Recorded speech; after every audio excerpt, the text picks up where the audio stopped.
Hey, folks, welcome to another episode of Gutter One. I am your host, Jay, just Jay. I hope you're all doing well.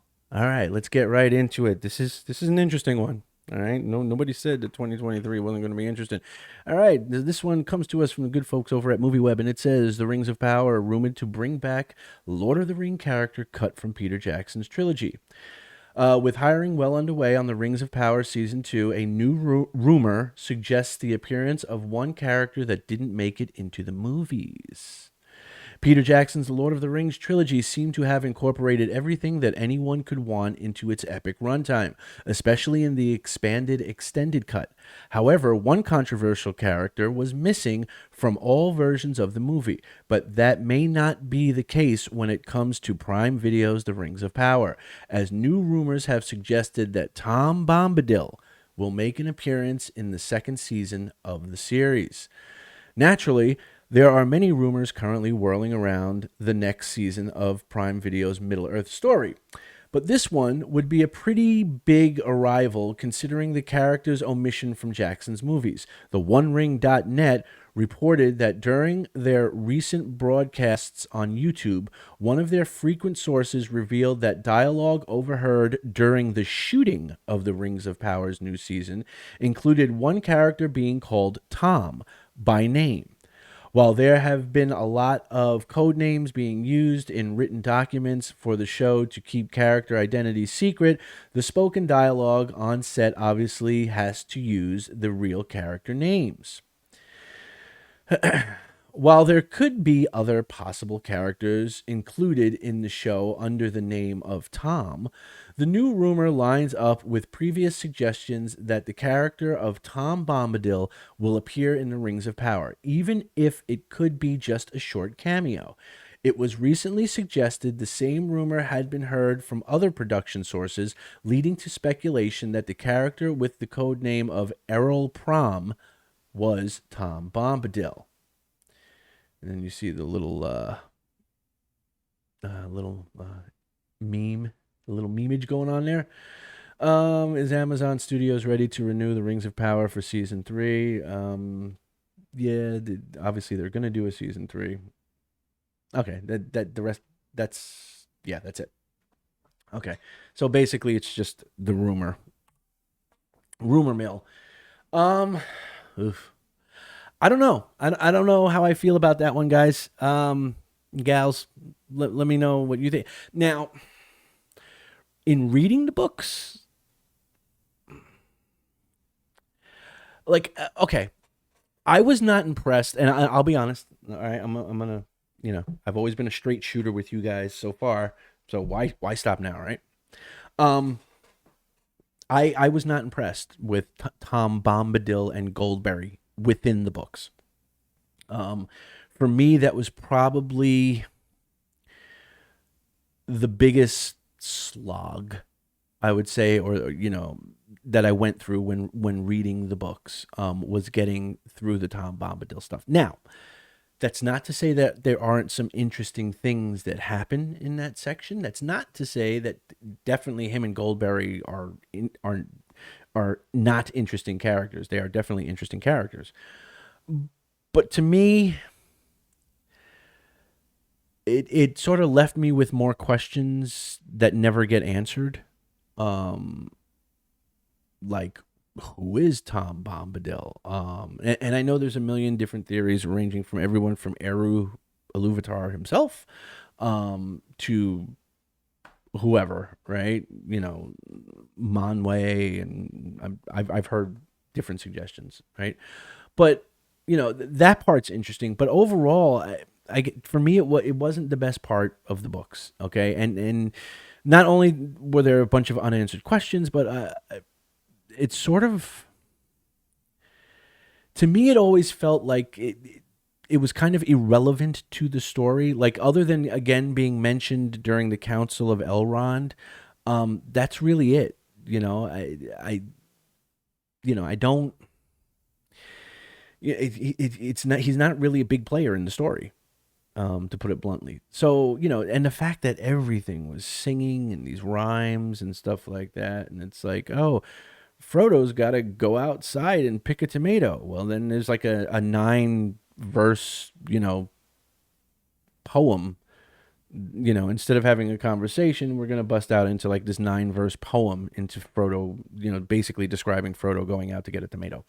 Um, and I'm sort of being a little bit, facetious there, but that was the gist, right? And for me, it always just struck me as like one of those parts that I was like, love everything else. Not a huge fan of the character or that sort of portion of the book. At the character. Now, that doesn't mean that there aren't some really interesting questions that Tom Bombadil poses, right? Like, you know, clearly there's implications that he's been there since forever, right? So that means okay, you've got to be somebody relatively important, right? Because the way it's described in the book is like he's been there since there was a there, right? So which is why a lot of people think he's Eru, right? Walking unknown amongst the people, right? Or Manwë and Yavanna, right? Seems very, very likely, right? And you can make the case for that as well. But like the implications, like when he takes the ring from Frodo and tries it on, and basically nothing happens to him. It's just like a bauble, and sort of just hands it back to Frodo. He's not tempted by it. Doesn't go invisible. Not seeing the unseen realm. He's just like, oh, that's nice. That's a pretty gold ring you have there. Here you go. You can have your little trinket back. So it does beg some interesting questions. But that part of the book, the character, the way it's done with a lot of singing and stuff like that, really, it didn't do it for me. Like I said, if I had to say what was my least favorite part of the books, that would be it. So when he didn't show up in the Peter Jackson films, I was okay with that. I was one of those people that I was just like, okay, yeah, I understand Tom Bombadil's not there, but I'm cool with that, right?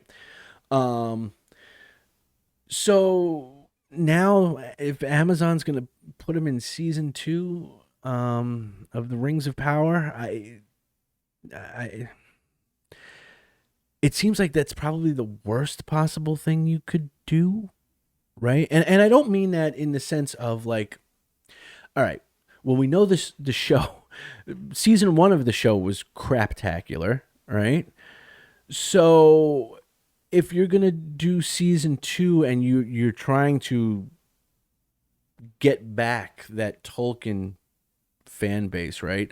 I don't think this is the way you do it. I don't think you take an original character, which even that original character is sort of, there's a lot of fans that are like, on the fence about him, like me, right? And now you're going to take a character who a lot of Tolkien fans are on the fence about, and you're going to put him in season 2 of a craptacular show.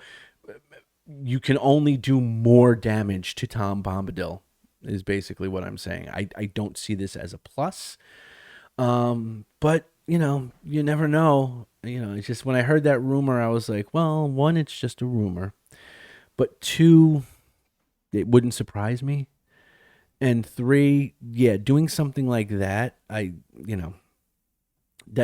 at this point that wouldn't surprise me coming from Amazon, but it is what it is.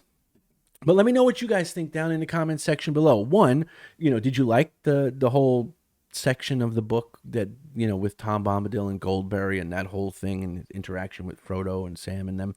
Are you a fan of the character, or are you like me? Are you like causes you to ask some interesting questions, but not really a fan of the character or that portion per se? Were you okay with him not being in the films like I was? Or, did you think he should have been in the films? Would you have liked to have seen Peter Jackson's interpretation of that? And also, what do you think about the possibility of Tom Bombadil? And I'm assuming, with equality and fairness, that we would have Goldberry there too. It would be rather sexist and misogynistic and patriarchal if we just bring Tom Bombadil in and not Goldberry, right? So I'm assuming she's going to be there too. So is that something you would be looking forward to in season 2 of this show? Right. Let's forget it's Rings of Power for a second. But would that be something that you would be looking forward to, or are you just like, oh no, that this is bad, very bad. Let me know what you think down in the comment section below. Remember, if you like the video, like the video. If you feel like sharing the video, by all means do so. If you have not subscribed, I would hope you would consider giving the channel your subscription. We are trying to get to 1,000 for now. Well, it's going to be a constantly moving goalpost, but we're trying to get to 1,000 subscribers now. So your subscription would warm my heart in ways I can't even describe. And if you are a returning subscriber, thank you very much for coming on this journey. Let me know what you think. And remember, until next time, be good, be safe, be awesome. I will see you guys in the next video. Peace.